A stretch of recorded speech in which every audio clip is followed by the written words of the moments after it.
नमस्कार, म Babita Maaden. Teesta Rangeet channel हेरेर बसिरहनुभएका सम्पूर्ण दर्शकहरूमा मेरो हार्दिक अभिवादन। नमस्कार। अहिले घरि दार्जिलिङ पहाडको राजनीतिमा चुनावी गतिविधि हाबी भइसकेको छ। विशेष गरेर आउँदो विधानसभा चुनावलाई लिएर पहाडका राजनीतिक दलहरूसँग कुनै विशेष नयाँ मुद्दा छैन। यसै गरी ठिक यसै बेला गोर्खा जनमुक्ति मोर्चा खेमा 2 का अध्यक्षले केही बुद्धिजीवीहरूको टोली गठन गरेर अल इन्डिया गोर्खा एसेम्ब्लीको अवधारणा जनता अघि प्रस्तुत गरिसकेका छन्। जनतामाझ व्यापक जिज्ञासा छ, अन्योलता छ र केही प्रश्नहरू पनि छ। वास्तवमा यो अल इन्डिया गोर्खा एसेम्ब्ली के हो? यो सम्भव छ अथवा छैन? यदि सम्भव भए यसले भारतीय गोर्खाहरूलाई के कस्तो सुविधा प्रदान गर्नेछ? आदि आदि विषयहरू विशेष गरेर जनतामाझ देखिएको छ। र दर्शकबिन आज हामी जनताको यही जिज्ञासाहरूको समाधान र यसै विषयमाथि चर्चा गर्नको निम्ति यहाँहरू समक्ष गोर्खा जनमुक्ति मोर्चा खेमा 2 का अध्यक्ष विनय तामाङज्यूसँग हामी कुराकानी गर्न गइरहेका छौँ। तामाङज्यू, यहाँलाई यसको लाइफमा हार्दिक स्वागत छ।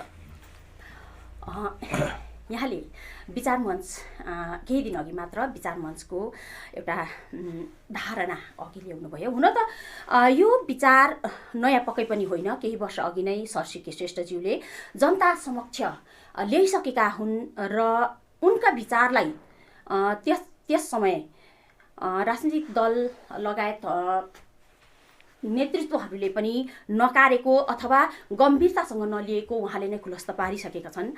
र अहिले आएर यहाँले यस मुद्दाभित्र यस्तो के देख्नुभयो अथवा यहाँलाई मैले यो मुद्दा बोकेर अगाडि बढ्नुपर्छ, यहाँलाई यस्तो किन लाग्यो? विशेष गरेर यो तपाईँले अल इन्डिया गोर्खा एसेम्ब्ली बारेमा भन्नुपर्दाखेरि यसको पछाडि धेरै उताउ चढाउ अनि धेरै विषयहरू नै सम्मिलित छन्। तपाईँले अहिले बोल्दा बोल्दै सर सीके श्रेष्ठज्यूको नाम पनि लिनुभयो। साथसाथै उहाँको यो विचार मञ्चको यो अभिव्यक्ति या यो विषय हो भन्ने कुरो पनि तपाईँले राख्नुभयो। अवश्य यसलाई उहाँले प्रस्तुत गर्दाखेरि national Gorkha council Gorkha national council JNC भनेर गरिएको थियो होला, जहाँसम्म मेरो स्मरण शक्तिले भन्छ। तर अहिले अब टेक्नोलोजी जुन एडभान्स भएर जाँदैछ, दिन प्रतिदिन टेक्नोलोजी एडभान्स भएर जाँदैछ, सायद यो हामीले देख्ने गर्छौँ कि हामीले डेली घरतिर प्रयोग गर्ने कुरोहरूमा पनि टेक्नोलोजी बढेर जान्छ। मानिलिउँ एउटा टेलिभिजनको कुरा गऱ्यो भने पनि टेलिभिजन सेट 6 महिनामा टेक्नोलोजी बढेर जान्छ। एउटा मोबाइल पनि 6 महिनामा सिरिज बदलेर जान्छ, केही न केही टेक्नोलोजी एडभान्स भएर जान्छ। र आज तपाईँहरूलाई यही टेक्नोलोजीको आधारमा हामीले एउटा अर्थोडक्स पोलिटिक्स नगरेर पोलिटिकलको टेक्नोलोजी पनि बढेर गयो अहिले। र भन्नुमा मैले चाहिँ के भन्नु चाहेको भन्दाखेरि चाहिँ जुन अवधारणा या विषय सीके श्रेष्ठ सरले लिनुभएको थियो या विचार मञ्चले लिएको थियो, त्यो चाहिँ गोर्खा नेसनल काउन्सिलको लिएको थियो। र मानिलिनुहोस् त्यो चाहिँ एउटा पहिलाको बक्स टाइपको टिभी जस्तो भयो है। अनि त्यो अहिलेको टेक्नोलोजीमा तपाईँले देख्नुहुन्छ एकदम फ्ल्याट टाइपको टिभी देख्नुहुन्छ। त्यसले गर्दाखेरि त्यो टेक्नोलोजी अलिकति एडभान्स भएको छ। र आज गोर्खा नेसनल काउन्सिलको कुरोलाई अलिकति टेक्नोलोजिकली पोलिटिकल टेक्नोलोजिकली हामीले एडभान्स गरेर चाहिँ यसलाई चाहिँ अल इन्डिया गोर्खा एसेम्ब्ली अहिलेको प्रेजेन्ट पोलिटिकल टेक्नोलोजीमा सुट गर्नुको लागि हालेको छ। यहाँले भन्नुभयो है। तर के हो भनेदेखि सीके सर खुदैले पनि यही दाबी गर्नुहुँदैछ कि यो पहिला जुन चाहिँ उहाँले ल्याउनु भएको थियो त्यही हो, यो यसमा कुनै नयाँ धारणा छैन। जुन पहिला मैले प्रतिपादन गरेको थिएँ अहिले त्यही हो त भनिरहनु भएको छ। नयाँ चाहिँ के छ त? होइन, यस्तो कुरा हेर्नुहोस्, अब यसको जुन चाहिँ प्रारूपहरू पहिला तयारी गरिएको थियो गोर्खा नेसनल काउन्सिलमा, सायद अहिलेको परिस्थितिमा अहिलेको वर्तमान राजनीतिमा यो कतिवटा कुरोहरू अपोज होला नपस्न सक्छ हुनसक्छ त्यो पनि ठिकै छ। जे भए पनि एउटा पुरानो मोडल एउटा नयाँ अलिकति मोडिफाई भएर अघि आयो, ठिकै छ त्यो पनि। र विशेष गरेर यसको मुख्य उद्देश्य चाहिँ के हो, ल्याउनुको मुख्य उद्देश्य चाहिँ? एउटा कुरा हेर्नुहोस्, यसमा धेरैवटा कुरा छ। यसमा अब मान्नुहोस् एउटा कि आज हामी एउटा तडपिरहेको छौँ, भारतको गोर्खाहरू हामी तडपिरहेको छौँ कि हाम्रो एउटा चिनारी हुनुपर्छ, अस्तित्व हुनुपर्छ, अनि एउटा अलग एउटा व्यवस्था हुनुपर्छ या अलग राज्य हुनुपर्छ गोर्खाल्यान्ड, या कमसेकम युनियन टेरिटोरीसम्म होस् भन्ने छ। अब त्यसको सबैले भारतवर्षभरि गोर्खाहरूलाई तपाईँले ओपिनियन गर्नुभयो भने, ओपिनियन पोलै लिनुभयो भने, या तपाईँहरूको उहाँहरूलाई सोध्नुभयो भने भारतवर्षभरि जाँदाखेरि चाहिँ कहाँ हुनुपर्छ यो जग्गा, अलग राज्य गोर्खाल्यान्ड कहाँ हुनुपर्छ, या अलग युनियन टेरिटोरी गोर्खाहरूको लागि कहाँ हुनुपर्छ भन्यो भने सोझै उहाँहरूले औँला देखाएर भन्छ कि यो दार्जिलिङ पहाड तराई र डुवर्सलाई लिएर हुनुपर्छ भन्ने छ। आज मानिलिनुहोस् यो गोर्खाल्यान्डको आन्दोलन आजको दिनसम्म धेरै कष्ट सहेर धेरै शहीदहरू बने, धेरैवटा आन्दोलनहरू भए यहाँनिर, र यसमा केवल हाम्रो मात्रै सबैको थिएन, यो जग्गाको जनताको मात्रै, तर यसमा चाहे नेपाली भाषाको आन्दोलन होस् या पटक पटक गरेर जो जति पनि गोर्खाल्यान्डको लागि आन्दोलन भयो, त्यसमा सर्वभारतीय स्तरमा यो जग्गादेखि बाहिरको गोर्खा सन्तानले पनि भरपुर सहयोग गरेको छ। र भोलिको दिनमा तपाईँले मानिलिनुहोस्, यदि हामीले पायौँ अरे गोर्खाल्यान्ड भनेपछि यहाँ बस्ने चाहे गोर्खा होस् या अगोर्खा होस् जो पनि छ उहाँले त्यसको सहुलियत उपभोग गर्न सकिन्छ, अनि त्यसलाई हामी त्यो भित्र बसेका हुन्छौँ। तर आज यो जग्गादेखि बाहिर बस्नेले चाहिँ के पाउँछ, गोर्खाहरूले के पाउँछ? अब उनीहरूले के एउटा आत्मसन्तुष्टि चाहिँ हुन्छ, हाम्रो गोर्खाल्यान्ड त्यहाँ छ भन्ने मात्रै हो, तर उहाँले त्यो राज्यको सहुलियत पाउँदैन। र आज हेर्नुहोस्, प्रत्येक राज्यको आफ्नो आफ्नो कानुन छ, केन्द्रको आफ्नो कानुन हुँदै पनि आफ्नो राज्यको कानुन छ। आज यो अल इन्डिया गोर्खा एसेम्ब्ली यो त तपाईँको प्यान इन्डिया एउटा स्ट्याच्युटरी बडी हामीले बनाउनु खोजेको हौँ, ताकि आज हुन त सम्पूर्ण भारतवर्षभरि मध्येमा अहिले जुन चाहिँ हामीले आँकडाहरू लिँदैछौँ त्यसमा 22वटा राज्यमा चाहिँ कम्ती होस् बेसी होस् गोर्खाको एउटा त्यहाँनिर सन्तानहरू छन्। र आज 22वटा राज्यलाई मात्रै लियो भने पनि 22वटा राज्यको गोर्खाहरूको प्रतिनिधि चयन भएर अल इन्डिया गोर्खा एसेम्ब्लीमा आओस्, अनि उनीहरूले सर्वभारतीय स्तरमा आज मानिनुहोस् एनआरसीको कुरामा आसाममा जति बेला हाम्रो गोर्खाहरूलाई या अरूलाई पनि पर्यो, तर आज गोर्खाहरूलाई पर्दाखेरि त्यहाँ बोल्ने त्यहाँका सङ्घ संस्था र राजनैतिक दलका नेतृत्वहरू मात्रै थिए आसाममा, बाहिरकोले सपोर्ट भएन। र भोलि कुनै दिनमा मैले भनिहालेँ राज्यमा आफ्नो नियम कानुन चलाउँछ, त्यसले गर्दाखेरि भोलि बङ्गालमा पर्दाखेरि बङ्गालमा हामी गोर्खाहरू मात्रै चिचाउँछौँ अर्को जग्गामा। त्यसले गर्दाखेरि यो अल इन्डिया गोर्खा एसेम्ब्ली चाहिँ यस्तो होस् कि आज कुनै पनि राज्यमा आज गोर्खा जातिमाथि कुनै प्रकारको त्यस्तो खालको घटना घटिन्छ या प्रशासनिक दबाव आउँछ या राजनैतिक दबाव आउँछ या कुनै प्रकारको कानुन अधिनियम आदिले पनि दबाव दिन्छ भने यो अल इन्डिया गोर्खा एसेम्ब्ली बोलेको हुनुपर्छ। तर अर्को कुरो चाहिँ तपाईँ यसमा अलिकति त्यो मात्रै बोल्नुको लागि मात्रै एउटा बडी बनाएको त होइन।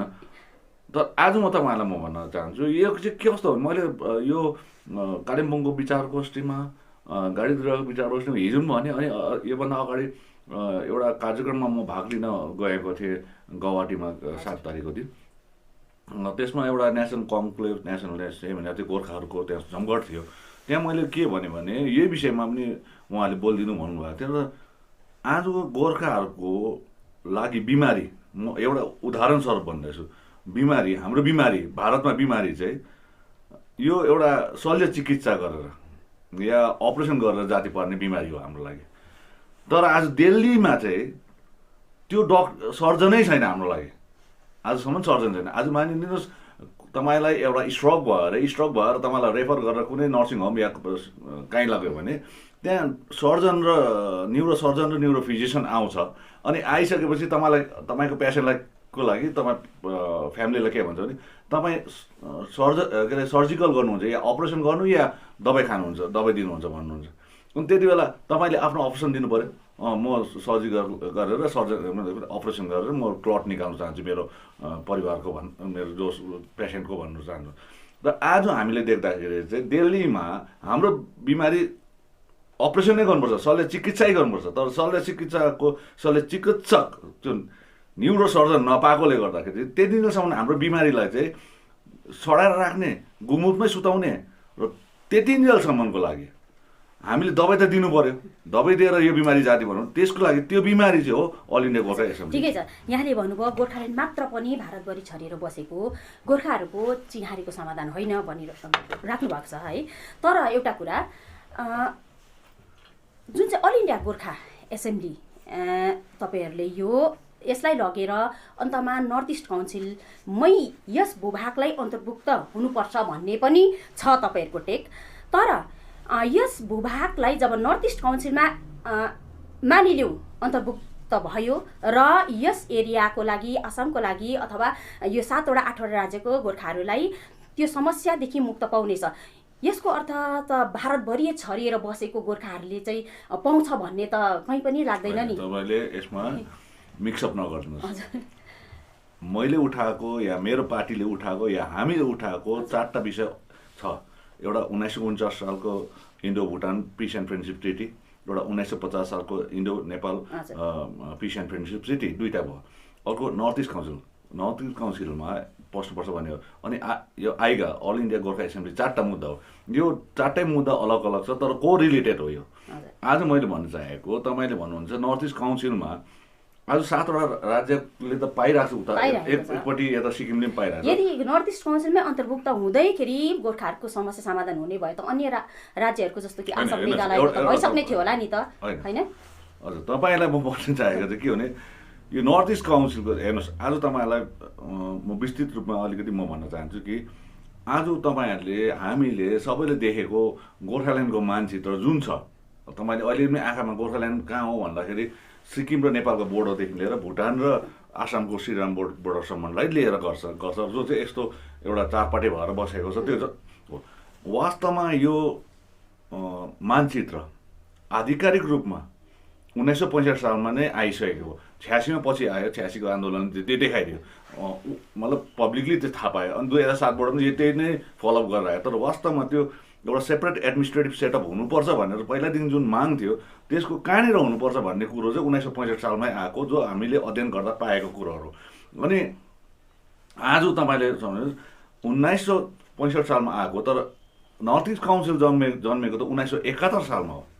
त्यसले गर्दाखेरि नर्थ इस्ट काउन्सिल 1971 सालमा कसरी किन जन्मिनु पर्यो भन्दाखेरि त्यति बेला तपाईँलाई थाहा छ कि इस्ट पाकिस्तान र वेस्ट पाकिस्तान थियो, जो पाकिस्तानले नै, कराचीले नै, लाहोरले नै यता चलाउँथ्यो। तर आज यो 7वटा जुन चाहिँ उताको राज्यहरू छ, त्यति बेला 7वटा राज्य त थिएनन् 1971 सालमा। 3टा त केन्द्रशासित प्रदेश पनि थियो, त्यहाँ 3वटा केन्द्रशासित प्रदेश र 4टा चाहिँ राज्य थियो। तर यो 7वटा त्यहाँको क्षेत्रलाई चाहिँ, राज्य केन्द्रशासित प्रदेशलाई चाहिँ चाइनाले पनि घेरेको छ बोर्डर। बङ्गलादेश अहिले जो चाहिँ वर्तमान बङ्गलादेश, त्यति बेला इस्ट पाकिस्तान भनिन्थ्यो, पाकिस्तान पनि घेरेको थियो। र त्यहाँको बोर्डर इलाकाको बर्माले छेकिरहेको छ, अन्य के अरे सीमावर्ती क्षेत्र देशको छेकिरहेको छ। त्यसले गर्दाखेरि त्यहाँको एउटा भारतको नेसनल सेक्युरिटीमाथि एकदमै एउटा सेन्सिटिभनेस आइसकेको थियो। त्यसले गर्दाखेरि भारत सरकारले त्यहाँको बासिन्दालाई खुसी बनाउनुको लागि, सोसियो इकोनोमिक डेभलपमेन्टको लागि 1971 मा एउटा भारतको संविधानलाई एमेन्डमेन्ट गरेर नेसनल के अरे नर्थ इस्ट काउन्सिल एक्ट 1971 निकालियो। त्यस पश्चात उनीहरूलाई 7वटा राज्यलाई दर्जा दिए। त्यहाँसम्म ठिकै छ, हामीलाई केही पनि छैन। तर जब 1975 सालमा एउटा देशबाट एउटा राज्यमा गाभियो, राज्य भएर गाभियो सिक्किम, भारतको गणराज्यमा सबैभन्दा कान्छो राज्य भएर गाभियो, तब 2002 मा यो एमेन्डमेन्ट भएर 2002 मा सिक्किम राज्यलाई फेरि नर्थ इस्ट काउन्सिलमा हाल्यो। आज हेर्नुहोस् कहाँनिर हामी अपमानित सम्झेको छौँ, कहाँनिर हामीलाई संवैधानिक अन्याय भएको छ भने चाहिँ आज सिक्किम एक फाँटमा छ, 7वटा राज्य एक फाँटमा छ। पहिला 7 सिस्टर्स भने थियो, अहिले 8 सिस्टर्स भयो।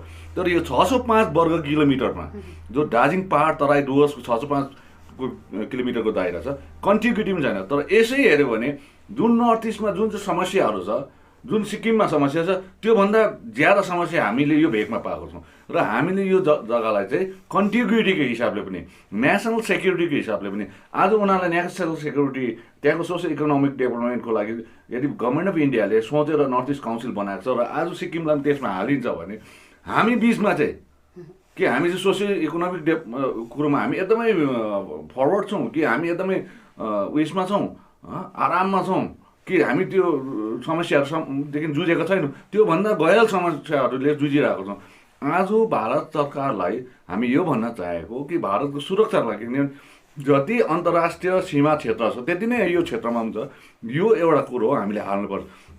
र आज नर्थ इस्ट काउन्सिलमा हाल्दाखेरि सबै गोर्खाहरूको भाग्य बनिन्छ भन्ने कुरा होइन, तर यति जो यो क्षेत्रमा गोर्खाहरू मात्रै बसोबास गर्दैन, अन्य जातिहरू पनि बसोबास गर्छन्। तर आज नर्थ इस्ट काउन्सिलमा चाहिँ यो बिचको भाग चाहिँ किन छोडिँदैछ? हजुर, होइन, तपाईँले उठाउनु भएको कुरा त्यो ठिकै हो, तर यस्तो हो नि त, नर्थ इस्ट काउन्सिलभित्र त सिक्किम त एउटा सिङ्गो राज्य हो, बाँकी 7वटा राज्य हो। हामी त बङ्गालभित्र छौँ नि त, र पहिला त हामीले बङ्गालदेखि सिमाना अलग गर्नुपर्ने हो, तब त नर्थ इस्ट काउन्सिलको खास वास्तवमा प्रोसेस त्यो हो। अर्को कुरा तपाईँले भन्नुहुँदैछ 1950 को इन्डो नेपाल ट्रिटी, 1949 को इन्डो भुटान ट्रिटीको पनि कुरा उठाउनु हुँदैछ। तर के हो भनेदेखि यो एउटा विवादस्पद ट्रिटीहरू हो यो यिनीहरू, र यसलाई उठाउनु र अगाडि लगेर जानु। तपाईँले एउटा जनसभामा भन्नुहुँदै थियो कान सिधाबाट पक्रे पनि त्यही हो, कान अलिकति घुमाएर पक्रे पनि खास मुद्दा त्यही हो भन्नुहुँदै थियो। तर यो सब नगरेर सिधै एउटा गोर्खाल्यान्डको मुद्दा त हाम्रो लाइनमा लागिरहेको थियो, र यस गोर्खाल्यान्डको लागि त हामीले कुनै कार्यशाला गर्नु जरुरत पनि थिएन, जनतालाई बुझाउनु पनि पर्थेन, सिधा हामीले यही अगाडि लगेर पनि त जानु सक्थ्यौँ नि त, होइन र? अनि एउटा कुरा हेर्नुहोस्, तपाईँले जुन आज तपाईँहरूले सम्झिनुहोस्, मैले अघि नै एउटा कुरामा अघि नै योभन्दा अगाडिको प्रश्नको उत्तरमै मैले दिइसकेँ कि हाम्रो बिमारी, गोर्खाहरूको बिमारी, जो गोर्खाल्यान्ड छ, हामी बिमारी छ, त्यो जुन चिनारी र अस्तित्वको हामी लडाइँ लड्छौँ, यसको डक्टर या सर्जन अहिले दिल्लीमा छैन। तपाईँहरूले हेर्नुहोस्, आज यत्रो मान्छे हामी मारि पठायौँ, यति साह्रो दुःख कष्ट गऱ्यौँ, कति डेलिगेसन गयो होला, चाहे कङ्ग्रेस गभर्मेन्ट होस् चाहे बिजेपी गभर्मेन्ट होस्, कतिवटा एमपी हामीले गोर्खाल्यान्डको नाममा दिइपठायौँ। आजसम्म किन उनीहरू साइलेन्ट छ? आज तपाईँले त्यतापट्टि अलिकति गौर गरेर एउटा विचार गर्ने आवश्यक छ। आज जहाँ पनि हामी जान्छौँ यत्रो गरिसकेर हामीले चाहिँ किन नपाएको? जबकि हामीले भारत देशलाई, भारत मातालाई हामीले त स्वतन्त्र हुनुभन्दा अगाडिदेखि सेवा गर्दै आएको, अनि हामी जमिन सुत्दै पनि आएको हो। ट्रिटीले त त्यही बताउँदैछ कि हामी जमिन सुत्दै, हामी इमिग्रेन्ट होइन, हामी त यहाँको एब्रो अरिजिनल इन्हेबिटेन्ट हो। अनि यत्रो हुँदाहुँदै पनि, यत्रो आवाज उठाउँदा पनि हामीलाई किन सुनिँदैन? तपाईँले 2017को मात्रै लिनुहोस्, यहाँनिर 105 दिनको भयो, यहाँनिर यत्रो मान्छे मारियो, भोकै बस्यो, यहाँको एकजना सांसद धरीले एउटा के अरे यत्रो मान्छे मारिँदाखेरि, शहीद हुँदाखेरि एउटा समवेदनाको शब्द पनि आएन, ताकि उनीहरूले त्यहाँबाट हेरि नै रह्यो चरम सीमामा गर्दा पनि। भनेर उनीहरूकोमा एउटा दिने इच्छा किन छैन अहिलेसम्म? किन? अच्छा हजुर, दिने इच्छा किन छैन भन्नुभयो यहाँले? दिने केन्द्र सरकार हो र चाहिएको हामीलाई हो कि हामीले चाहिँ पहाडको जति पनि राजनीतिक दलहरू छ, नेताहरू छ, कि एक आपसमा एउटा मञ्चमा एउटा समावेश भएर एकमुष्ट भएर कुनै दिन हामीले आफ्नो माग दिल्ली समक्ष पुर्याएको छौँ। भने हेर्नुहोस्, हाम्रो यसमा चाहिँ इमानदारीसँगले भन्नुहोस्। एउटा राम्रो तपाईँले प्रश्न गर्नुभयो, यसमै मैले आन्सर पनि दिने रहेछु। अहिले मैले यसमै अपिल पनि गर्दैछु सबैलाई। साझा मञ्च बनिन्छ, त्यो बनिँदै भत्किँदै भइरहेको तपाईँहरूले यथेष्ट मात्रामा प्रमाणहरू, उदाहरणहरू हामी तपाईँहरूको अगाडि छँदैछ। त्यो आज हेर्नुहोस्, मैले एउटा कुरा गर्न चाहन्छु कि यो कुरा मैले बारम्बार भने पनि, अस्ति गुवाहाटीमा पनि मैले भने, अनि आज पनि म पुनः दोहोऱ्याउन चाहन्छु, अनि भविष्यमा म दोहोऱ्याएर चाहन्छु। अनि जहाँ म जुन प्रान्तमा अब जाँदैछु, म जहाँ म त्यहाँ भेटघाट गर्न जाँदैछु, यो केवल एक राजनैतिक दलको मुद्दा होइन, यो केवल एक विशेष व्यक्तिको मुद्दा होइन। आज हामीले जुन कुरा उठाउँदैछौँ यसमा चाहिँ तपाईँहरूलाई भन्नुहोस्, आज हामीले तपाईँले पनि, तपाईँको म कतिवटा लेखहरू पढ्छु, म तपाईँको भनाइहरू पनि हेर्छु, तपाईँको अडियो भिजुअल पनि मैले फलोअप गर्छु। तपाईँलाई म एउटा निवेदन गर्न चाहन्छु, हामी हेर्नुहोस्, जहिले तहिले अहिलेसम्म चाहिँ के भन्दैछ? गोर्खाको युनिटी हुनुपर्छ, गोर्खाको युनिटी हुनुपर्छ भन्दैछौँ। युनिटी भन्ने शब्द चाहिँ, एकता भन्ने शब्द चाहिँ टेम्पोरेरी हो। आज बनिन्छ, भोलि टुक्रिन्छ। आज तपाईँ र म एक हुन्छौँ, भोलि केमा मिल्दैन, फेरि तपाईँ हामी छुट्टिन्छौँ। युनिटी है। आज यस्तो खालको त अब रिसेन्ट यो 2017 को मुभमेन्टमा पनि जिएमसिसी त नभएको त होइन, सबै पोलिटिकल पार्टी, नन पोलिटिकल अर्गनाइजेसनहरू एक जग्गामा आयो, फेरि टुटियो। त्योभन्दा अगाडि पनि धेरैहरू भयो। 86को आन्दोलन पनि त्यस्तो भएकै हो, त्योभन्दा अगाडि पनि धेरैवटा कुरा हो। आज भारतमा बस्ने गोर्खाहरूको लागि युनिटी अफ गोर्खाज होइन, युनिफिकेसन अफ गोर्खाज, यो चाहिँ आवश्यकता छ। भारतको गोर्खाहरूको एकता होइन, गोर्खाहरूको एकीकरण चाहिँ पर्मानेन्ट सब कुरो हो। युनिटी चाहिँ कुनै टाइम पनि टेम्पोरेरी भत्किनु सक्छ। एकीकरण आज त्यसको सानो दुईवटा उदाहरण तपाईँलाई दिन चाहन्छु, जो म अरू जग्गामा दिँदै आइरहेको छु। अब प्रसङ्गवश यो कुरो मैले नेपालको भनेर उठाउनुपर्छ, नेपालको कुरो पनि उठाउनुपर्छ। आज पृथ्वीनारायण शाहले युनिटी अफ नेपाल भनेन, युनिफिकेसन अफ नेपाल भने। र आज पृथ्वीनारायण शाह मरेर गए, तर आज जति पनि नेपालीहरूले त्यो पृथ्वीनारायण शाहले दिएको मूल मन्त्र युनिफिकेसन अफ नेपालमा नै उनीहरू अझै पनि अडिरहेको छ। नेपालीहरूको एकता भन्दैन त्यहाँ, युनिफिकेसन। आज अर्को त्यो त अलिक पुरानो मतलब धेरै वर्ष अगाडिको कुराहरू। रिसेन्टली हामीले देखेको इस्ट जर्मन थियो, वेस्ट जर्मन थियो, बर्लिनको वाल टुटायो उनीहरूले, अहिले जर्मनी भएर भयो। तर त्यसमा युनिटी अफ जर्मन्स भनेन, युनिफिकेसन अफ जर्मन भनेर। त्यसले गर्दा मेरो मन्त्र चाहिँ के हो भने भारतमा चाहिँ अब युनिफिकेसन अफ गोर्खाज हुनु आवश्यक छ। यदि हामीले जुन सपना देखिरहेको छौँ, जुन लक्ष्यमा हामी पुग्नुपर्छ भन्ने भइरहेको छौँ, आज युनिटीको कुरा गरेर हुँदैन, युनिफिकेसन गर्नुपर्छ भन्ने चाहिँ मेरो भनाइ हो। हजुर, हाम्रो समस्याको मूल जड कहीँ न कहीँ मात्रामा भारत नेपालको सन्धि 1950 को सन्धिमाथि अडिएको छ। र यहाँले पनि कतिपय जनसभाहरूमा त्यो कुरा उठाइसक्नु भएको छ। भारत नेपाल दुवै देशबाट 1950 को सन्धिमाथि विचार विमर्श गरेर यदि संशोधन गरिनुपर्ने ठाउँहरू छ भने यसमाथि विचार विमर्श गरिनुपर्छ भनेर दुवै तर्फको सहमतिमा एउटा प्रबुद्ध समिति गठन गरिएको छ। र जहाँसम्म मलाई थाहा छ, पछिल्लो पल्टको प्रबुद्ध समितिको बैठक जब काठमाडौँमा हुन गइरहेको थियो, यसको प्रबुद्ध समितिको एउटा हाम्रो लागि के बेनिफिट छ भने प्रबुद्ध समितिको अगुवा पनि गोर्खा समुदायबाटै हुनुहुन्छ, डाक्टर महेन्द्र पी लामा। र बैठक अघि बारम्बार उहाँले यदि कसैले पनि कुनै पनि राजनीतिक दलभित्र यदि कुनै पनि नेतृत्वहरूमा 1950 को सन्धिलाई लिएर कुनै गुनासो, कुनै यस माथिको आफ्नो पक्षदेखि भनाइ छ भने हामी कहाँ ल्याउनुहोस् भनेर बारम्बार उहाँले आह्वान गरिरहेका थिए। त्यति बेला मलाई लाग्छ कि केही सामाजिक सङ्गठनहरू उहाँहरू समक्ष पुगेका थिए, तर दार्जिलिङका कुनै पनि राजनीतिक दल अथवा नेताहरूले यसमाथि कुनै जिज्ञासा देखाएनन्। जबकि हाम्रो मूल मुद्दा त त्यहाँमाथि त्यही जड त मूल एकदमै समस्याको जड भनेको 1950 को सन्धि नै हो। र अहिले यहाँ यसरी 1950 को सन्धि बारे धारा 7 र 8 बारे कुरा गर्नु हुँदैछ।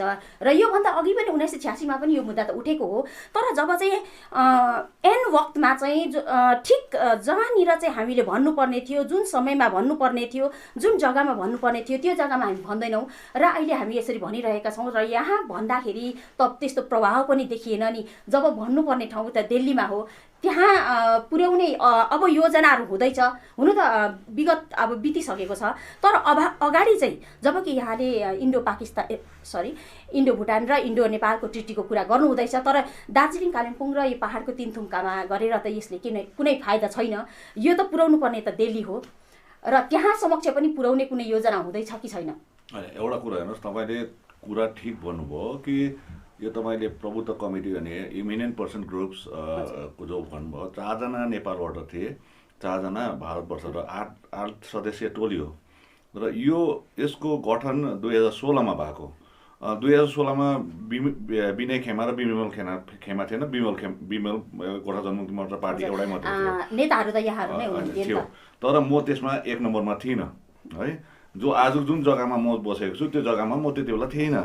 र अर्को कुरो हो, 2016 मा गठन गरिसकेपछि यसको रिपोर्ट 2 वर्षभित्रमा 9 पटक इमिनेन्ट पर्सन ग्रुपको बैठक भए पश्चात अन्तमा उहाँहरूले यो रिपोर्ट सम्बन्धित प्रधानमन्त्रीहरूलाई बुझाइसकेका छन् 2018 मा, जसमा नेपालको प्रधानमन्त्री अहिले वर्तमान प्रधानमन्त्री भारतका नरेन्द्र मोदीज्यू त्यति बेला 18 मै परे। तर आजसम्म भारत सरकारले र नेपाल सरकारले यो विषयमा इमिनेन्ट पर्सन ग्रुपले पठाएको रिपोर्टमाथि सार्वजनिक भएको छैन या यसलाई एक्सेप्ट पनि गरेको छैन। हेर्नुहोस्, अब तपाईँले मलाई प्रश्न राख्नुहुँदैछ, तपाईँ त्यति बेला अब त्यति बेला म त कुनै एउटा दलको नेतृत्वको अधीनमा रहेको एकजना व्यक्ति थिएँ। अब त्यति बेला मैले उठाउनुभन्दा अगाडि मेरो नेताले उठाउनु पर्ने। आज म कुनै दलको एउटा 1 नम्बरमा छु, त्यसले गर्दा मैले उठाउँदैछु र अहिले पनि ढिलो चाहिँ भएको छैन, किनभने यो रिपोर्ट यो सार्वजनिक गरेर गभर्मेन्ट अफ इन्डियाले या गभर्मेन्ट अफ नेपालले यो कुरोलाई आधिकारिक रूपमा सार्वजनिक गरेको भए त्यहाँदेखि पछाडि भन्ने मौका थिएन। तर उनीहरूले आज रोकेर राखेकोले गर्दाखेरि आजले हामीले जग्गा पाउँछौँ भन्ने चाहिँ छौँ। तर आज तपाईँले हेर्नुहोस्, यो कुरोमा हामीले आवाज उठाइरहेको छौँ। प्रधानमन्त्रीलाई मैले पत्र लेखेँ। अब हामी अझै यसको अगाडि पनि हामी जाँदैछौँ। आज हामीले सन्धि रद्द गर भनेको होइनौँ। त्यो भारत नेपाल सन्धिले नेपाललाई फाइदा छ कि भारतलाई फाइदा छ त्यो हामी हेर्न जाँदैन। यो दुई देशको अन्तर्राष्ट्रिय बाइलेटरल कुरो हो, माझको मामला हो। त्यसले गर्दाखेरि यसमा हाम्रो भन्नु के हुन्छ, तर जुन इन्डो नेपाल फ्रेन्डसिप ट्रिटीको धारा 10वटा धाराहरू छन्, तीमध्ये एकदमै हामीलाई घातक भएको धारा चाहिँ धारा 7 हो। अनि धारा 8 पनि छ, धारा 6 पनि छ। धारा 7लाई पनि पुनः विचार र पुनः अवलोकन गर्नुपर्छ भन्ने हाम्रो। अनि पुनः विचार गरिसकेपछि हामी भारतीय नागरिक भएकोले गर्दाखेरि यसले हामीलाई घोचिरहेको छ र घोचेको त्यो काँडा चाहिँ निकाल्नुपर्छ भारत सरकारले। यो एक हो। त्यो सँगसँगै सम्बन्धित 6 र 7 मा अरू धारामा हामीलाई भन्नु केही छैन। र अहिले समय त्यस्तो बितेर गएको छैन कि अहिले पनि त्यो खाना खिचडी पाकिरहनै रहेको छ। यति बेला पनि हामीले के गर्न सक्यौँ भने राम्रो हो। र यसमा चाहिँ केवल हामीले मात्र होइन, आज सम्पूर्ण गैर राजनैतिक सङ्घ संस्थाहरू छ, गोर्खाहरू जो भारतमा बसिरहेको छ, उहाँहरूले पनि यसलाई अगाडि बढाउनुपर्छ। राजनैतिक दलहरू यो केवल एकजनाको प्रयासले हुने होइन, तर हामीले चाहिँ बताइदिएको मात्र हो। भाग्यवश हामी सौभाग्य हुन्छौँ कि भारतबाट 4 जना जो प्रतिनिधि चयन गरियो भारत सरकारले, त्यसमध्येमा हाम्रै पहाडको छोरो, हाम्रै सिंहमारीकै दाजु डाक्टर महेन्द्र पी लामा सर पनि हुनुहुन्छ। यो ठुलो अभाग्य कुरो। आज हामीले केही न केही गर्न सक्छौँ भन्ने चाहिँ एउटा आशा साँचेको छौँ। अच्छा, जे पनि होस्, किनभनेदेखि यो 1950 को सन्धिले कहीँ न कहीँ नेपाललाई फाइदा छ, कहीँ न कहीँ भारतलाई फाइदा छ। कसैले यदि घाटा छ भने त्यो भारतीय गोर्खाहरूलाई घाटा छ। र यसमाथि यहाँले जुन चाहिँ पहल गरिरहनु भएको छ, सायद हुनसक्छ आउने दिनहरूमा यसमाथि अझै गम्भीरतापूर्वक लिनुभयो भने कहीँ न कहीँ गएर यसको समाधान अवश्य हुनेछ। र हामीसँग अरू पनि धेरै मुद्दाहरू छ, जस्तो कि भर्खरै मात्र मुख्यमन्त्री ममता ब्यानर्जीले गोर्खा बटालियनको स्थापना गरिन्। तर गोर्खा बटालियनमा जतिजना त्यहाँनिर एउटा लिस्ट थियो 123 जनाको, तर त्यो 123 जनामा चाहिँ गोर्खाहरू चाहिँ केवल 4 जना मात्र छ। र एक प्रकारले हेर्नु हो भने यो त गोर्खाको नाम गरेर, एउटा गोर्खाको नाम मिसयुज गरेर गोर्खाहरूमाथि नै अतिक्रमण जस्तो पनि देखिरहेको छ।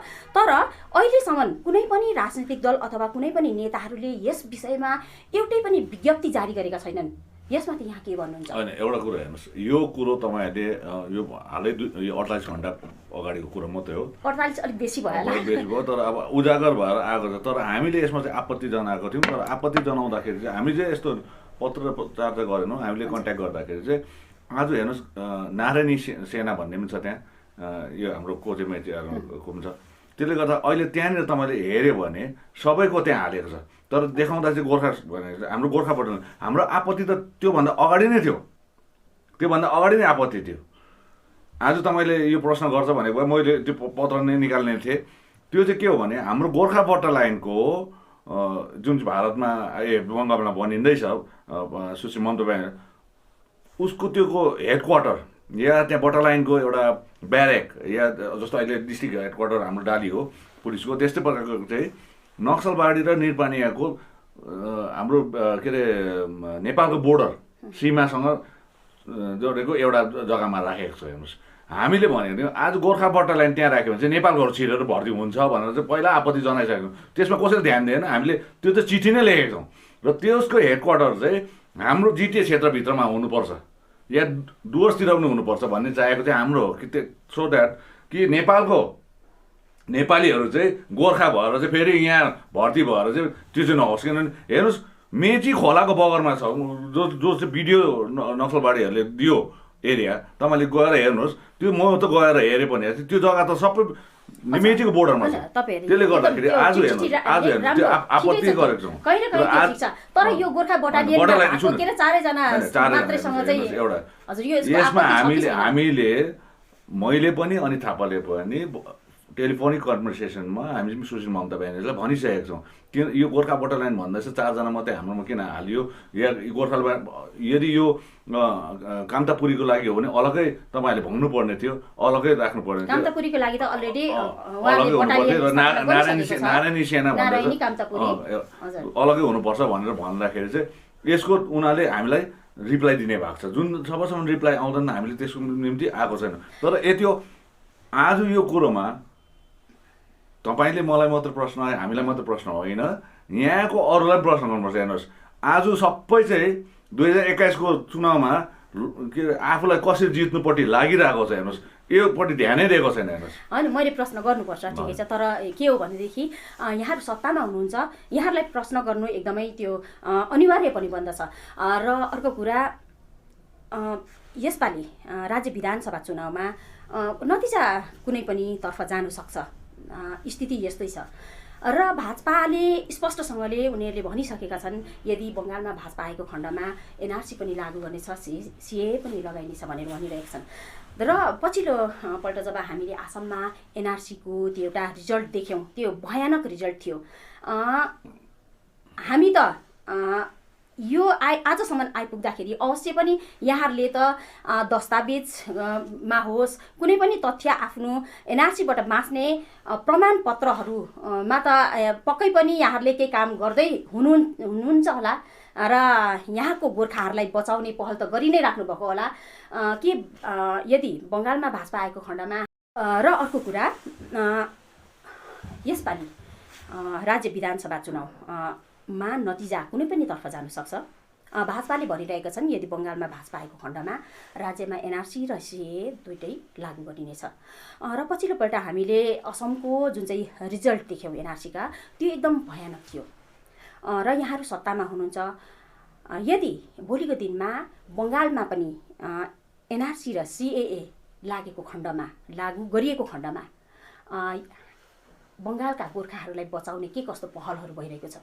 हेर्नुहोस्, यो एनआरसी अनि सिए केवल गोर्खाहरूलाई मात्र होइन, यो सम्पूर्ण अन्य भारतीय नागरिकलाई पनि एउटा क्यान्सर सरह बिरामी जस्तो हो, जसको ज्वलन्त हामीले उदाहरणहरू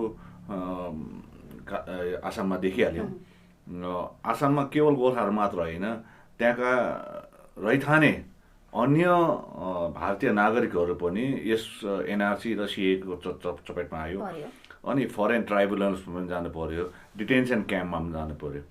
र आज अस्ति भर्खरै मात्र गृहमन्त्री श्री अमित शाहले भन्नुभयो कि हामी चुनाव पछाडि एनआरसी सिए हामी लागू गर्छौँ। अब यसको चाहिँ एउटा विरोध गर्नु आवश्यक हो, विरोध गरेको हुनुपर्छ।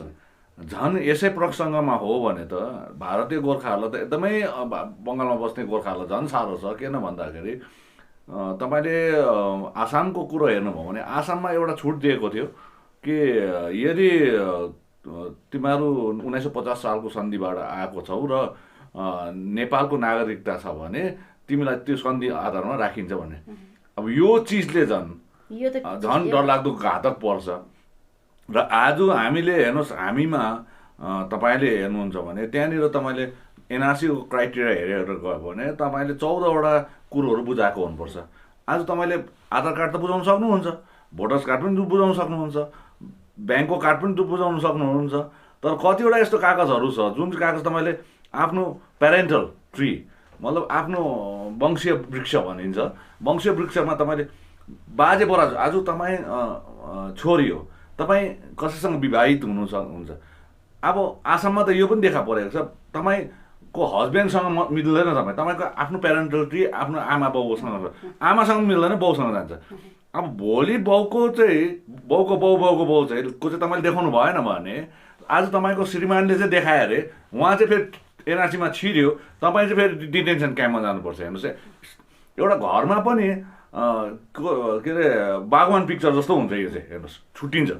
त्यसले गर्दाखेरि मैले भन्नु चाहेको चाहिँ आज ती 14 मध्येमा नर्थ बेङ्गलमा साउथ बेङ्गलमा पनि त्यस्तो आपत्ति छ जङ्गल मङ्गलमा, तर नर्थ बेङ्गलमा हेर्नुहोस् दार्जिलिङ पहाडदेखि तराई डुवर्समा प्रायः टी गार्डनहरू छ।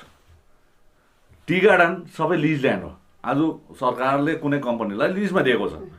लिजमा दिइसकेपछि त्यहाँ बसोबासो गर्नेहरू आज आदिवासी होस् या गोर्खा होस् या जोसुकै होस्, यो बाहेक अरू जग्गामा पनि म भन्न चाहन्छु, अरू जग्गा जस्तो डिआई फन्ड डेभलपमेन्ट एरिया भयो, भेस्टेड ल्यान्ड भयो, आज म्युनिसिपालिटी कतिवटा ल्यान्ड भयो, रेलवेको ल्यान्ड छ, पिडब्ल्युडीको ल्यान्ड छ, फरेस्ट ल्यान्ड छ, आफ्नो कागजपत्र छैन जमिनको, त्यहाँ जमिनको कागजपत्र पनि देखाउनुपर्छ भन्ने छ। आज सिलगढीमा पनि हेर्नुहोस् प्रायः सिलगढीमा पनि कागजपत्र अरिजिनल छ। त्यसले गर्दा भोलि नर्थ बेङ्गलको डेमोग्राफिक चेन्ज भएर जान्छ। तपाईँको यहाँ 70% मान्छेको चाहिँ त्यो कागजपत्र 14वटा नभएकोले गर्दा तपाईँ डिटेन्सन क्याम्पमा जान्छ या फरेन ट्राइब्युनलमा जानुपर्छ। भनेपछि 30% मात्रै एब्रो अरिजिनल एन्ड इन्हेबिटेन्ट देखाउँछ। र आज हाम्रो भनाइ चाहिँ हो, पहिला तपाईँले ऐतिहासिक पृष्ठभूमि हेऱ्यो भने यो हाम्रो जुन बेल्ट अहिले हामी जुन नर्थ इस्ट काउन्सिलको पनि कुरा गर्दैछौँ, सबै गर्दैछौँ, यो त फरेस्ट इलाका हो, फाँडेर बसेको। भनेपछि हामी ट्राइबल हो। हामीलाई आज जसरी आसाममा 3वटा ट्राइबललाई चाहिँ छुट दियो, एनआरसीको दायरादेखि बाहिर राख्यो।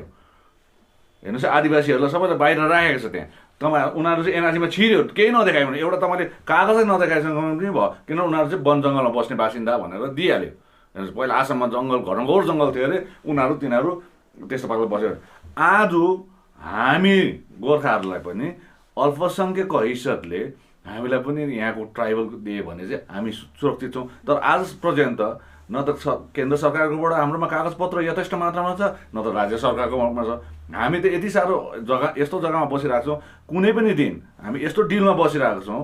हाम्रो यो के अरे सोरेङको एउटा सुसाइड गर्ने एउटा भिड छ नि, के भन्छ त्यसलाई, त्यो भिडकै डुप्पोमा बसिरहेको छ, कुन दिन ठेल्ने मात्रै बाँकी छ। त्यसले गर्दाखेरि आज यो स्थिति आउँदैछ। भारतीय जनता पार्टीले आफ्टर यो 3-4 महिना बादमा हुनसक्छ जुन जुलाईमा लगाउँला, किनभने फर्मेसन अफ गभर्मेन्ट जुनमा भइहाल्छ। त्यो पछाडि त्यहाँनिर के गर्ने, चिच्याउने कराउने। र आज नै अहिले समय नजाने सम्पूर्ण राजनैतिक दल, सम्पूर्ण गैर राजनैतिक दल, चाहे गोर्खा होस् चाहे अगोर्खा होस्, यो कुरोमा चाहिँ अगाडि आएर चाहिँ विरोध गरेको चाहिँ अति उत्तम हुनेछ। मुख्यमन्त्री ममता ब्यानर्जीले पनि आगामी विधानसभा चुनावमा यदि टिएमसी नै आएको खण्डमा शरणार्थीहरूलाई त नागरिकता प्रदान गर्ने बताइसकेकी छिन् र उनीहरूको लागि यो कुनै पनि समस्या छैन। समस्या भन्ने कुरा केवल गोर्खाहरूलाई मात्र छ र गोर्खाहरू जहिले पनि अन्तिम समयमा जब आफूलाई परिआउँछ तब मात्रै अतालिन्छ। अरू बेला कुनै पनि प्रकारको एउटा प्रतिक्रिया देखाउँदैन र अहिले सठिक समय हो सायद त्यो समयको लागि जब आपतको समयको लागि तयारी हुनुपर्ने सायद समय यही नै हो। र विनयज्यू, चुनाव मुखैमा छ, यहाँहरूको पार्टीबाट पनि अवश्य केही रणनीतिहरू लिइरहेको होलान्, कसरत त भइरहेको छ, देखिरहेको छौँ।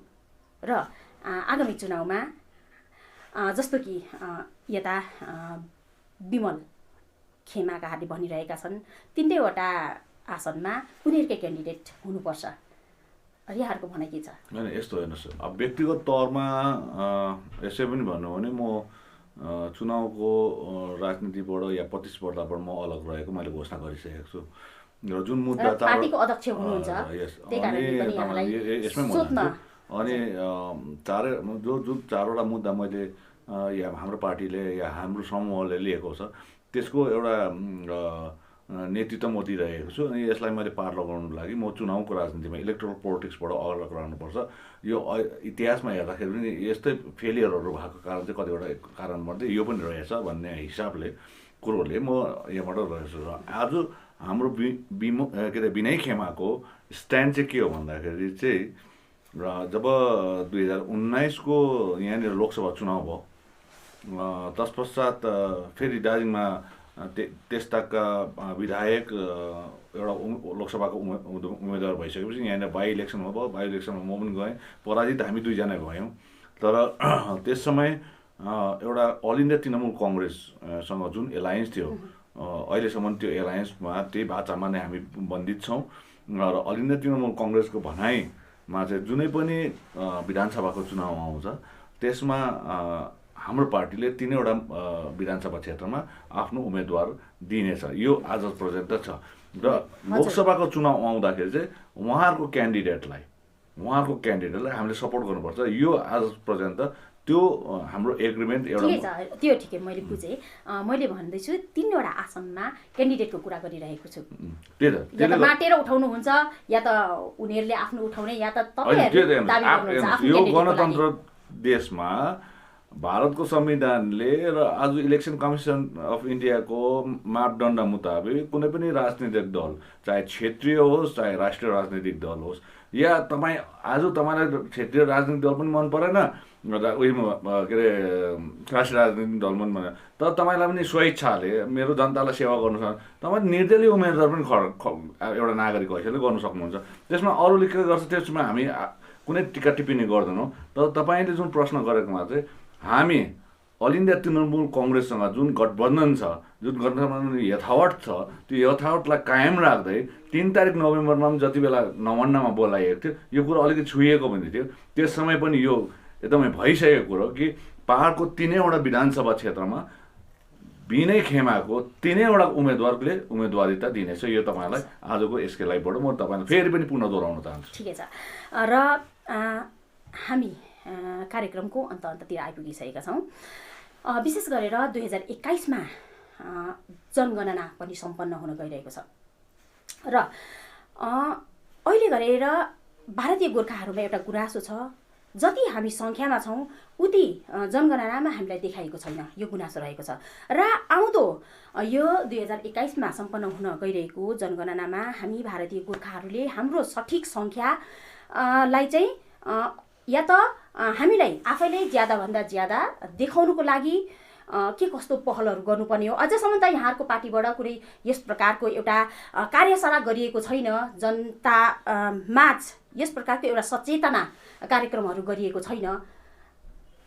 यसमा चाहिँ हेर्नुहोस् बहिनी चाहन्छु भने 4टा मुद्दा छँदैछ हाम्रो यो सन्धिहरूदेखि लिएर अल इन्डिया गोर्खा एसेम्ब्ली र नर्थ इस्ट काउन्सिल हुँदाहुँदै पनि जुनै पनि म अहिले विचार गोष्ठीहरू दिएर जान्छु या तपाईँहरूले जस्तै मलाई अन्तर्वार्ताको निम्ति बोलाउँछ, यसमा मैले 2टा कुरा भन्दै आइरहेको छु। एउटा कुरा त अघि नै भनिहालेँ, युनिफिकेसन अफ गोर्खाको कुरा आयो, त्यो गरे। अर्को चाहिँ छ यो कुरा जानकारी सायदै अहिलेको परिप्रेक्ष्यमा फिलहाल यो 3-4 महिनादेखि चाहिँ योभन्दा अगाडि कसैले पनि उठाएको थिएन। अनि अहिले म एउटा गर्व त भन्दिनँ, यसलाई दुःखको साथमा उठाउनु परिरहेको छ कि विगतमा जुन सेन्सस भएको त्यो जनगणना भएको थियो, सेन्सस भएको थियो भारत सरकारले गरेको त्यो 2011 हो। अनि हामीले अहिले पनि 2017को आन्दोलनमा पनि के भन्यो भने 1.5 करोड गोर्खाहरूको लागि अलग राज्य गोर्खाल्यान्ड, त्यो त हामीले 10-15 वर्ष भइसक्यो हामी 1.5 करोड भएको त। तर मलाई कहीँनिर यस्तो पनि लाग्छ कि मैले भन्ने पनि गर्छु यो कुरोहरू कि हाम्रो चाहिँ बिहादान पनि नहुँदो रहेछ, जय जन्म पनि नहुने रहेछ, 1.5 करोडमै हुँदो रहेछ, 15 वर्ष बादमा पनि 1.5 करोड, अब फेरि अझै 15 वर्षमा 1.5 करोड। तर वास्तवमा 1.5 करोड भन्दै पनि जब जनगणना गरिन्छ त्यो त आधिकारिक रूप हो नि, यो त हामीले अकाट्य कुरो हो। हामीले होइन हामी त 1.5 करोड किन तपाईँहरूले यति मात्रै लेख्यो भन्नु त सक्दैन। तर 2011को सेन्सस हेर्नुहोस्, 2011को सर्वभारतीय स्तरमा सेन्सस हामी 29 लाखमा छौँ, 29 लाख देखाइँदैछ, जबकि हामीले छाती फिटाएर भन्दैछौँ 1.5 करोड। अब 29 लाखमा पनि 18 लाख चाहिँ पश्चिम बङ्गालमा देखाउँदैछ, जबकि वास्तवमा गोर्खाहरूको जनसङ्ख्या भने आसाममा सबसे ज्यादा हो। 18 लाखमा चाहिँ 18 लाख बङ्गालमा देखाइदिन्छ, जो बङ्गालको जनसङ्ख्याको 2% हाम्रो देखाउँदैछ, 2% मात्रै। हेर्नुहोस् अब यो माथि चाहिँ किन हामी यत्रो ज्यादा गोर्खाहरू छौँ, 22वटा राज्यमा बसिरहेको छौँ, तर हामी चाहिँ 29 लाख चाहिँ कहाँ, अरू जग्गामा त 6000, 5000, 3000 यस्तो पनि देखाइरहेको छ। हेर्नुहोस् तपाईँले त्यो मैले भन्नुभन्दा अगाडि तपाईँले गुगलमा गएर नेटमा गयो भने त्यो निस्कि पनि हाल्छ। आखिर त्यो अहिले निस्किने कुरा हो भने अहिले सबैको हातमा एन्ड्रोइड फोन छ, यसरी नेटमा के अरे एन्ड्रोइड फोनमा उयो गऱ्यो भने निस्कि पनि हाल्छ। हेर्नुहोस् अब यसमा चाहिँ हामीले अध्ययन गऱ्यौँ, जो कुरो मैले अस्ति गौहाटीमा पनि मैले यो कुरा गरेँ। अब हामीले के अभियान चलाउनु पर्छ भन्दाखेरि चाहिँ त्यहाँनिर जुन चाहिँ जनगणना गरिनमा एउटा कुरो चाहिँ के लेखेको छ भन्दाखेरि चाहिँ तपाईँको मदर टङ, तपाईँको मातृभाषा चाहिँ के हो भनेर लेखिएको छ। र आज चाहिँ हामीले के गर्दैछौँ भने मातृभाषा कम्तीले नै नेपाली लेख्दछ। जहाँ नेपाली मात्रै लेख्दैछ त्यसले गर्दा हामी 29 लाखमा आएको छौँ। आज म तामाङ अनि मातृभाषा के हो भने तामाङ लेखिदिन्छौँ होइन, राईले राई लेखिदिँदैछ, नेवारले नेवार लेखिदिँदैछ। हामी त जाति गोर्खा हौँ, जात आफ्नो आफ्नो हो होइन। तपाईँ राई हो, म तामाङ हो, कोही छेत्री छ, कोही नेवार छ, कोही गुरुङ छ, कोही थापा छ। अब हामी त जात जातमा फुटिसकेर पनि भाषामा पनि फुटिसकेका छौँ। अब त्यो लेख्दाखेरि अनि अर्को कुरो चाहिँ अरू जग्गामा चाहिँ के भइरहेको छ भन्दाखेरि चाहिँ मानिलिनुहोस् आज तपाईँहरूले यो कुरो तपाईँको मार्फत म के अरे हिमाचल प्रदेश र उत्तराखण्डको हाम्रो सन्तानलाई म भन्न चाहन्छु, त्यहाँ जानुहोस्। हामी नेपाली भनिरहेको छौँ, सबै नेपालीको कार्यक्रम हुन्छ, बोली चाहिँ हिन्दीमा बोलिरहेको हुन्छ हेर्नुहोस् हो। अनि उहाँले लेख्दाखेरि मदर टङ हिन्दी लेखी पठाइदिन्छ हेर्नुहोस्। यो गल्ती चाहिँ गर्नु हुँदैन। अबको सेन्ससमा चाहिँ हामीले जाति के हो गोर्खा, सबकास्ट के हो तामाङ, राई, लिम्बू जे छ हाम्रो लेखिसकेर मदर टङ के हो भन्दा नेपाली भयो भने सायद 1.5 करोड 3 करोड हुन्छौँ होला हामी है। त्यसले गर्दाखेरि यहाँ सुन्नुहोस्, आज भाषा म भाषाविद होइन, तर जुन अध्ययन गरिन्छ अध्ययनबाट मैले के पाएँ भन्दाखेरि चाहिँ मैले होइन हामीले के पाउँदैछौँ भन्दाखेरि चाहिँ भाषा केलाई भनिन्छ, भाषाको परिभाषा के हो, भाषाको मिनिङ के हो। भाषा भनेको तपाईँले बोल्नु सक्नु पऱ्यो अनि लेख्नु पनि सक्नु पऱ्यो। तपाईँको लेख्ने पनि लिपि छ, बोल्ने पनि छ भने चाहिँ त्यसलाई चाहिँ भाषा भनिन्छ।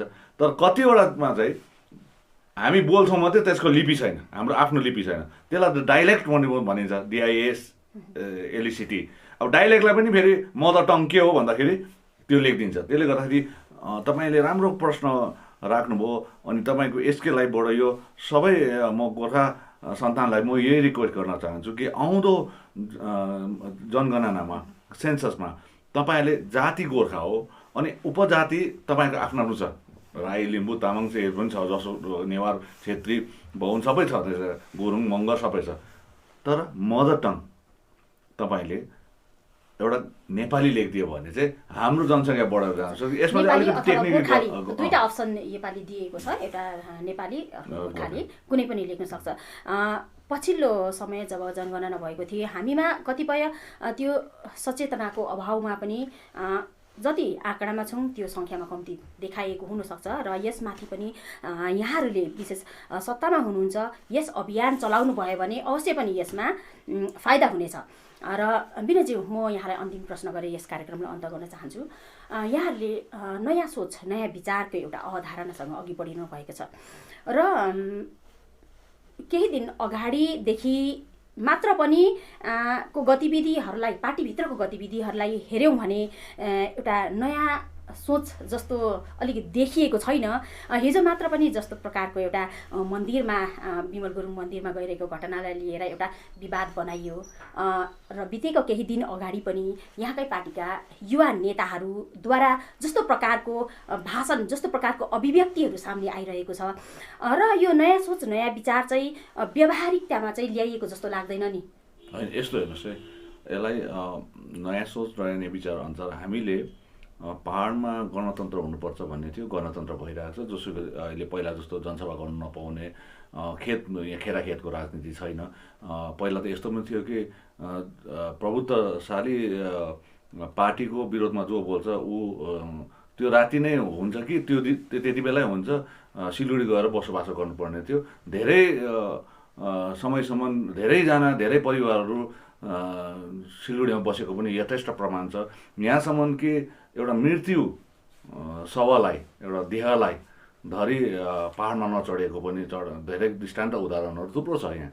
तर अहिले हामीले स्वच्छ राजनीति, स्वच्छ परिवेशमा गर्नुपर्छ। अनि भारत सरकारले को अधीनस्थ संविधानले दिएको मौलिक अधिकार सबैले प्रयोग गर्नुपर्छ, यो हामी चाहन्छौँ। अनि एउटा स्वच्छ राजनीतिमा एउटा हेल्दी, एउटा क्रिटिसिजम पनि हेल्दी हुनुपर्छ। अनि एउटा हुन्छ नि, अब पार्टीमा भनाभैली त हुन्छ, तर यो केवल सीमित जग्गासम्म मात्रै राख्नुपर्छ। आफ्नो लिमिटेसन, आफ्नो एउटा ज्युरिडिक्सन, अब मैले कहाँसम्म बोल्नुपर्छ त्यहाँदेखि ज्यादा बोल्नु हुँदैन, त्यो चाहिँ सबैले आफ्नो आफूले लगाम लगाइदियो भने सायद उत्तेजना सृष्टि हुँदैन यो कुरोमा। र आज समर्थकहरू र नेताहरूमा धेरै पार्थक्यता पाउँछौँ। किनभने आज म के बोल्दैछु र मैले कतापट्टि लाँदैछु त्यसमै डिपेन्ड गर्छ। तर मैले नै उत्तेजित टाइपको या मैले उत्तेजना सृजना गर्ने यदि नेताले नै त्यहाँ परिवेश खडा गरिदियो या मैले बोलिदिएँ भने चाहिँ त्यो स्थिति झन् गम्भीर भएर जान्छ। र आज सम्पूर्ण नेतृत्वहरूलाई म यही भन्न चाहन्छु कि बोल्दाखेरि आज तपाईँले मलाई देख्नुहुन्छ हो, मैले पनि 2017मा बोलेँ, 2019मा बोलेँ, त्यहाँनिर मैले कतिवटा गल्ती मैले भेटाएँ। मैले बोल्दाखेरि धेरै घातक परिणामहरू आफ्नै पार्टीलाई पनि भयो, जनतालाई पनि भएको छ, मलाई याद छ त्यो कुरो। र आज घरिघरि त्यो दोहोऱ्याउनु हुँदैन। तर अहिले तपाईँले मलाई देख्नुहुन्छ कि 1 वर्ष 1.5 वर्षदेखि मैले न कसै व्यक्ति विशेषलाई म गाली गर्न पनि चाहेको छुइनँ, कसैलाई नराम्रो पनि भन्दिनँ। आफ्नो मुद्दा के छ त्यहाँ लगेर जान्छु। भन्नै छ भने पनि म अलिकति घुमाएर अर्कै प्रकारले भन्ने गर्छु। तर धम्की या मैले कसैलाई इङ्गित गरेर नामै काटेर पनि मैले भनेको छुइनँ। त्यसले गर्दाखेरि आज पहाडको र यो क्षेत्रको तपाईँले साँच्चै नै राजनैतिक वातावरण शान्ति चाहनुहुन्छ अनि स्वच्छ गर्नु चाहनुहुन्छ अनि एउटा पोलिटिकल कल्चर यहाँको कुरा आउँछ। यहाँनिर एउटा राजनैतिक संस्कार साँच्चै नै राम्ररी नै राख्नु चाहनुहुन्छ भने यो प्रत्येक राजनैतिक दलको नेतृत्वहरूको हातमा छ हेर्नुहोस्। त्यसले गर्दाखेरि म चाहन्छु कि सबैले आफ्नो आफ्नो सीमादेखि बाहिर गइदिएन भने मौलिक अधिकार त हो। आज जुलुस गर्नुहोस्, जनसभा गर्नुहोस्, गाउँ भिजिट गर्नुहोस्, त्यो हामीलाई भन्नु केही पनि छैन। हामी पनि गर्छौँ, अरूले पनि गर्नुहोस्, त्यसमा केही भन्नु छैन। तर उत्तेजना सृष्टि हुने कुरोहरूबाट चाहिँ अलिकति हामी आफू पनि अगाडि बसिदियो भने सायद त्यो हुँदैन होला। र कतिवटा घटना घटेको छ, छुटपुट घटना घटेको छ, एकदमै दुःखद लाग्दो घटना हो यो, घरिघरि नदोहोऱ्योस्। तर आज जुन घटना घटियो त्यसमा 2 पक्ष हुन्छ।